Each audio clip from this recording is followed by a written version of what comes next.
मी गावात सगळ्यांना सांगायची माझे डोळे दीपिका पदुकोण सारखे आहेत आणि ऍक्टिंग आलियागत.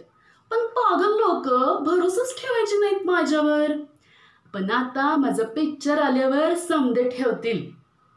खरं सांगू का, माझा माझ्यावरच भरोसा होईना की मी शाहरुखच्या पिक्चरमध्ये काम करणार आहे.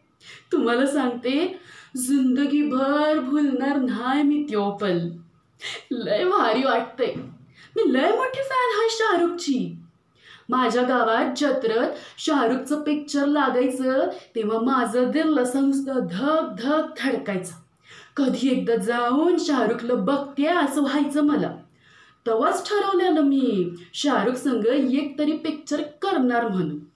फक्त शाहरुखच नव्हे तर सलमान म्हणू नका, आमिर म्हणू नका, बच्चन म्हणू नका, रणबीर म्हणू नका, सगळ्यांसोबत काम करणार मी.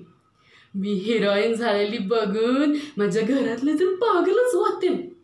तेचनी वाटायचं या पिक्चरच्या नादाला लागून मी माझं जिंदगी बर्बाद करायली आहे म्हणून. पण आता बघा, सगळीकडं माझंच फोटो. मी पेपरात, मी टीव्हीवर, मी थिएटरात, सगळीकडं सिर्फ आपण आणि आपणच. तुम्हाला सांगते, डिम्पलला सिंपल जगायला आवडतच नाही. जिंदगी कशी अशी एकदम आमिर पाहिजे. एवढं मोठं घर, घरात 10-15 नोकर, जी पाहिजे ती वस्तू आपल्या हातात, अशी पाहिजे आपली लाईफ. आणि ती मी मिळवणारच.